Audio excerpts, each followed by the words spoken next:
So when you came here, how many faculty members there were? Well, there were not that many. I mean, Christoph was our main agroecology faculty, and we had a couple other people on. We only had one full professor at the time. So it was a small, very small department. So it has been exciting to see the growth. Well, we've gotten a lot more faculty and a lot more students, and we became a department. And I think we've really established our place a lot more on campus. I think people often confuse sustainable development with sustainability, and sustainable development, it is about equity, social justice, and ecology, and positive change. One thing I think is interesting about the pandemic is showing the resilience that we all need to have in different ways, and I think we've seen a lot of resilience in teaching. So that's I think we all have to figure out different ways of doing different things, and we go online, but we still try to teach in different ways. I did remote gardening towards the end of the spring semester. The students were making their own opportunities wherever they work to work in the food system. And I thought that was really interesting. A lot of students gardened on their own instead of gardening with us or farming with us. And a lot of students tried to help with food distribution, in whatever areas they were in. But I think our students really, it's important for them to learn about the need for ecology to be able, and diversity, to prevent future pandemics. Our classes are going to be, kind of a hybrid mix. It is hard to teach principles of sustainable agriculture online, but I think that there's lots of ways of doing it. So one thing that I think I've brought to the department, I do bring, of course, agroecology, and I bring the livestock component because our agroecosystems do need to be diversified. So we're not just talking about crops. We are talking about animal production and ways that we can do it that are sustainable and also humane. So, we can't raise chickens out here in the garden, but, we raise bacteria in the compost, we raise worms in the vermicompost, and we actually raise grubs in the white grub bin up there on top. I think, even if you can't have an animal component, if you can't have chickens in your community garden or you can't have goats, you can still do the nutrient cycling that takes place. Livestock helps provide carbon to the food scraps.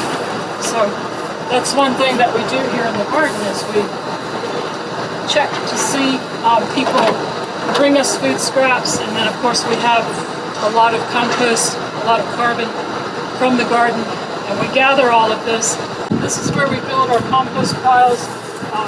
We do a little bit of aeration, all the time, but mainly we flip these back and forth to aerate them.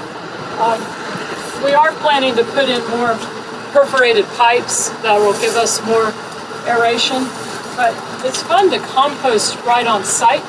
App State does a great job with composting at State Farm facility, but this is where students and people that live in the dorm here, they can actually do composting themselves. We also do put in the leaves from campus. This is an excellent example of nutrient cycling on campus. These are brown leaves, leaf mold. And one thing that's different about us is we're not a land-grant university. Here in North Carolina, NC State, North Carolina A&T are our land grants, and they're the ones that mainly teach agriculture in North Carolina, and North Carolina is a very diverse agricultural state, so we do need lots of people. There's lots of jobs actually for students to work in agricultural production in North Carolina. But one thing that we do differently here is I think we really show what the small-scale ecological and sustainable agriculture is. And it's actually, part of providing ecology. We do a lot of conservation in our department, instruction about conservation, but our productive lands are very important too. Not just conserved lands, but our productive lands, because we do need to raise food. We need to raise crops, we need to raise animals. Of course, out at the farm, one thing I did when I first got here was work with our local county extension, and it is all based on the soil. It's based on carbon farming and building organic matter in the soil and actually capturing, as much solar energy, transforming the solar energy, actually fixing the carbon, taking a lot of the carbon out of the atmosphere, fixing it, and keeping it in the soil where it should be. And that's what we base our instruction on, is carbon farming, how to do that with crop production, crop rotation, cover crops, how to build a healthy soil, and then how to include other production.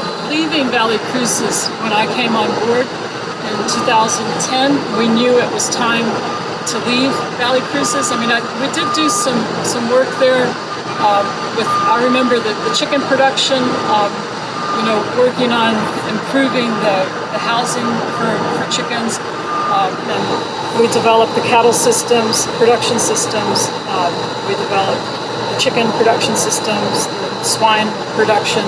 So, the farm was new, and I was able to help develop a lot of the infrastructure.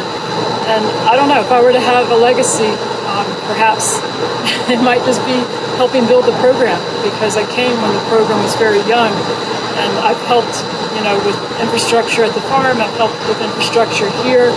I did get a grant with the Innovation Scholar Program, and that's when we put in the compost bunker here to be able to show how to do nutrient cycling in the garden, and worked with Sustainable Technology, who put on our array over the greenhouse for active solar collection. So, I do think I've added, a lot of content that's important with agroecology, and of course, we do need to increase equity in our food systems also. But I've also just helped our program get established in agriculture. I do think that students that choose our program, it's just an incredible opportunity. It's exciting when we have new students join our program. I think our students just have an incredible opportunity to learn about how to build a sustainable future. We often talk about how to save the world. That's what our students learn about here. And they learn, of course, the conservation, the ecology, how to produce food, many of our key, human functions that we need. But we do focus, humans, of course, we're only a small part of the planet, but our students learn so much about how to build sustainable societies. That, to me, that's just a really exciting thing. My name is Brandon Turlington. I'm studying agroecology and sustainable agriculture here at App. Going into my third year, so I'll be going to my junior year now. I switched to agroecology second semester of my freshman year. I started off a ecology major, but calculus, I did not do well in calculus, so I decided to switch to agro. A lot more hands-on than the biology classes were. It was nice being like bio labs, but sustainable development is very more relaxed, I feel like, more than it is. More than just like, all right, we're gonna do it. Open your books. Yeah, it's more like, all right, let's get outside and do something. She was my agroecology professor, and then we started doing a class project out here, and started in January or so, February. We started doing growing stuff in the greenhouse, and then the pandemic hit, and I was still on campus, and I was like, I'm not gonna let my plants die, so I just kept coming out here.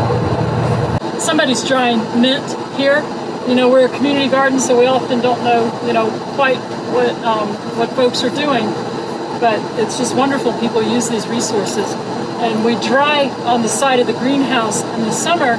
In the wintertime, all of our energy goes into heating the greenhouse. It's built with a switch inside, and in the wintertime, the active solar collection heats the greenhouse. In the summertime, the active solar collection heats the food dehydrator. So it's nothing better than approach life in a sustainable way. And here, in the Sustainable Development Department of Appalachian State University, that's why they teach us, right? Yeah. The hot air comes down here, or the air, and it's heated up. The air heats as it rises, and then this cabinet is where the items can be dried on these screens. If you want more drying, you open up the vents. And again, this is technology developed by Sustainable Tech here at App State. So it can get easily up to 110 here. If you're really operating it with the vents open, I think you can get a little bit higher than that. And it's a way to dry down food, for example, without the damaging rays of the sun. Because if you dry food just in a solar drying outside, the sun can damage the vitamins, in the food. But here you're just working with the air currents, and you can dry food. You can, and you're welcome to come put flowers in here, when you're on campus.